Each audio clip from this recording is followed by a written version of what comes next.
How's it going, everybody? Just wanted to do a video on kind of the economy of farming and how, or say the future of farming, how it looks pretty bleak. I mean, we will be fine, I think. I hope. But you take these guys who are, you know, your, say, under 1,000 acre farm, who's renting ground. You know, with the way the commodity prices are and the way that the inputs are, you cannot, you can't make it. I mean, you will not be able to sustain. You know, you'll have to have some form of, you either have to have cattle to offset it, or, you know, some form of livestock, or an off the farm job, you know, something to that effect, because there is no way that that you'll be able to make it. Hold on a second, I'll move you guys down. Kind of adjust you a little bit here. Just a second.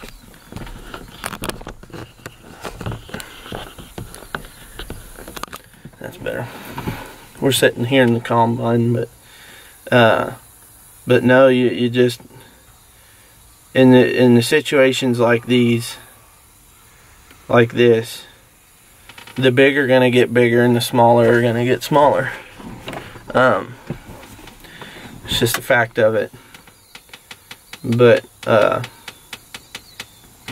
what, you know, how they're able, you know, you may spend, you know, $240 a bag for corn. Well, a large producer is getting that same corn for $170. So, you know, right there, he's already his cost per acre is already a lot lower than yours. I mean, you know, where you're spending $65, $70 an acre for soybean seed, he's spending $45 or $50. You know, so right there, he's already beating you.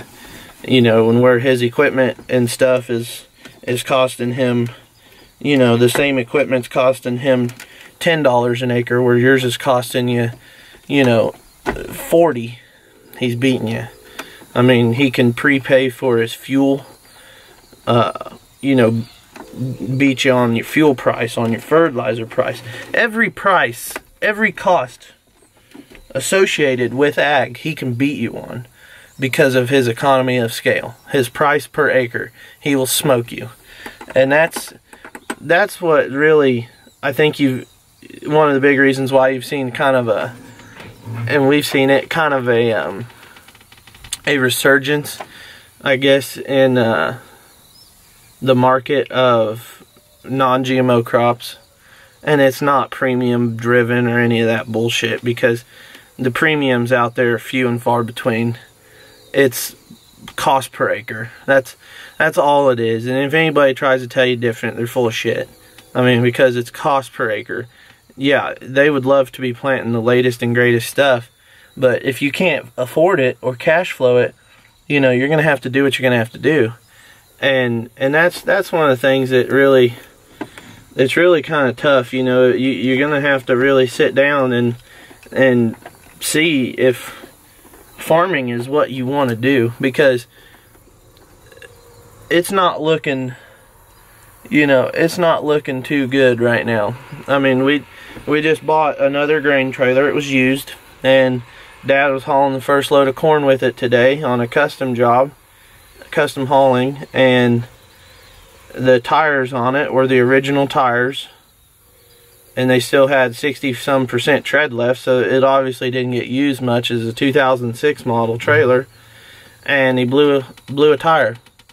So now I'm gonna have to change all of the tires except for one set of duals. So, you know, now I'm gonna have to go out and buy 6 tires, and that's at, you know, $300 a pop. That's not gonna be fun. You know, it's just $1,800 just down the drain, because we can't be having blowouts and stuff like that during harvest. But you know, it's just part of it. I mean, you know, the costs associated with farming, and you have to operate on such a large scale to be profitable. You know, it's going to be tough here coming up in the future, but you know, we always try to look at it half full instead of half empty. But anyway, I just wanted to give you guys a little insight as to some, you know, people who farm. I'm sure you completely are aware of what I just said, but you know, to people who don't, or who don't do it for a living, you know, it's going to be rough for a lot of people. I mean, if we would have had a bad year this year, there would have been a lot of people go under, just because the prices would not have adjusted to the lack of yield. I mean, it'd be rough. You know, there's a lot of people burning through equity that they've, in their retirement, that they've saved up their whole life. You know, they're burning through it right now to put a crop out. I mean, if you can't make money, why do it? You know, and it's going to be tough, but you know, we'll see how it goes for everybody, and hopefully we don't fall into that category. But you know, I don't think we will. We've got some things in the works here that would make us a large farm, I guess you would call, or what the government thinks would be a large farm. But anyway, just wanted to give you guys a little video on that. And I know it, you know, like I said, it's probably kind of beating a dead horse, but you know, it's whenever they say the farm economy is not very good, you know, they're not bullshitting. I mean, for some people it's good, and for other people it's not. But anyway, we'll catch you later.